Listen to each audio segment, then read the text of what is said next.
Hey everybody, I'm Amber Harris-Bozer, and I'm the Director of Faculty and Student Research in the CEE, and I'm excited to be here today with you all as part of the SOTL program. Thank you for the invitation, Drs. Gentry and Putman, and I'm going to talk to you about IRB and submitting an IRB for your project. So first things first, let's search Tarleton IRB and go to the IRB landing page. The IRB is housed in our new Division of Research, so not the same division as the CEE. All of compliance is there. So Clayton Gillespie is the compliance coordinator, and Dr. Tom Falkenberry is the IRB chair. And so first, if you want to know if an IRB is required for your study, you can go to this hhs.gov and follow their decision tree. And within these decision trees, it'll ask you questions like, is there an intervention? Do you have human subjects? And then that will help you to decide if you need an IRB for your project. Everyone on your research team will need to complete the social and behavioral researcher and responsible conduct of research trainings before you submit your IRB. And they will give you a training certificate, which you can then later upload into IRBnet as you work through the process. So when you submit a proposal, this is going to go through IRBnet system, which I'll tell you about momentarily. And then exempt and expedited proposals, these are reviewed on a rolling basis by Dr. Falkenberry and his team. And then full board reviews, those that have enhanced things that need to be looked at, those occur on this IRB review calendar, which you can see here. And then usually you get some feedback very quickly. We have a very amazing IRB that gets you back stuff very quickly compared to other institutions. And if you need revisions, they'll let you know. And there's also this resources toolbox that I want to show you. These are FAQs about the IRB and submitting your information. But let's go ahead and go on into IRBnet. So this is the landing page. I've already logged in here. When you get in, you'll immediately be taken to this screen called My Projects. And you'll see some of mine are exempt. So like this one is a student thesis that he's working on. I'm on this thesis committee. It says exempt, so there's no expiration date here. But if I go to another project, something that's approved, it's gone full board, but it's not exempt, it will have an expiration date. And prior to the expiration date, I may need to do things like A, submit an amendment if I want to change my methods like we did for the COVID pandemic, or B, I may want to do something like my yearly update to the IRB about how many participants that I've collected and what's going on with that. So this is your landing page for all of your different projects. But let's go in here and pretend like we're creating a brand new SOTL project. So I'm going to say fakety fake SOTL project and then put my name there. Okay. And so this will take you to the project designer landing page, but let me back out of that for a second and show you. In my projects, you'll now see that it's listed at the top there, so I can get into it from the home page.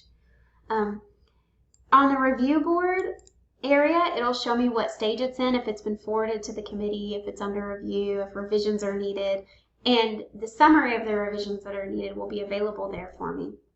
You'll also notice that this is not shared with any users other than myself right now. And so we can work on that later. So that's the project overview. Let's go into the designer. The designer is where we can get our forms and templates that we need for things. Like, for example, we can get the application form here. I'm going to go ahead and download that for us for a moment. But what we can also do is get our continuing review for our yearly reviews and get an amendment form. So all of your forms are here. There's another button in the lower left panel here called Forms and Template where we can also get that information. Pulling up our IRB application, some of this information is pretty straightforward, like investigator's title. The Maestro would just be if you had external funding, so your Maestro number there. So under your rationale, you're going to talk about the research problem, the question, the objectives, the aims that the study seeks to address. It's really not very long. You're going to talk about the rationale for your design.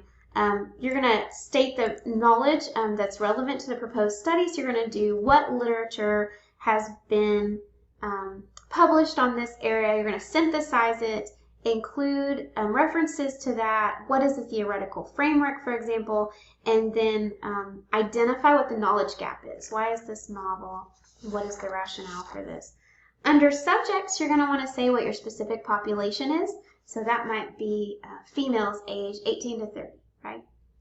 So if you want to do research with minors, you have additional things that you need to provide. So usually it's 18 plus if you're doing a survey, but you're going to want to include all of your demographic target variables that are there. What are your inclusion and exclusion criteria? So you're going to usually say we're going to include people 18 plus. Talk about all of your methods for recruitment. So is that going to be face-to-face, word of mouth, telephone, email, flyers? Are you going to use our Tarleton SONA participant pool, for example, in advertising? Step-by-step procedures. So write up the persnickety details of your methodological framework so that somebody would be able to come in and replicate that. And that allows them to do a really robust overview and take a look at what's going on with your study and evaluate it for ethical concerns. What are the benefits to the participants? Are the risks minimal? Are they greater than minimal? And so examples of risks might be threats to confidentiality. So you can say things like, we're going to house our data behind a 3-lock system and make sure that people can't get a hold of that data. Or when we get the informed consent that's signed by folks, we're going to assign them a research number. We're going to lock that away in the 3-lock system. And then after that, we are only going to identify subjects in our database as by their number rather than their name. So if someone gets a hold of your data set, they won't know what human is attached to that piece of data, for example. So you want to talk about risks, your procedures for mitigating risk, and then your informed consent. What kind of informed consent are you going to do? Is it the standard form? Are you asking for a waiver for informed consent? And then your conflicts of interest that are there. So that is your application form, and let's say I'm ready to go ahead and do that. I'm going to submit a nonsense document here just for training. Go in and put the document type as application form, and look, it's already there. And if I go to this link area, you'll notice that my research training is already available there because I put it in my IRB profile, and so it's going to automatically link for the projects that I work on. So that's designer. Let's say I'm ready to go. I've got my application form there. I want to share this by clicking share and share. Tarleton, I want to share this with somebody. So let's share this with Dr. Gentry. Give him full access and hit save. And now what you'll notice if I go to the designer, the project overview, is that Jim is there and he's got full access. And so that's really great. And if I go back into designer and go to link, now Jim's research training is available there and it's been linked in because he also has it in his profile. So that's designer sharing the project. When you're ready to submit, everybody's going to need to sign it. They'll go into sign this package. They'll sign it as their capacity. So I'm principal investigator, so I'll hit sign. It's going to ask me to type in my password. I've signed it. So that's great. Now, everybody involved on the project plus your department head needs to sign this package before it can be submitted.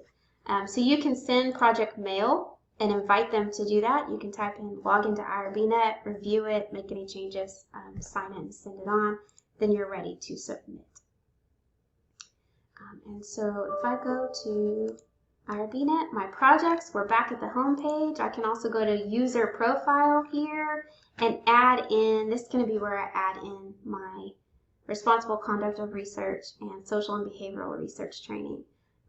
So anyway, this is a quick overview of IRBnet, and I'm very excited for you to participate in the SOTL program for you to get started on your study. Thank you.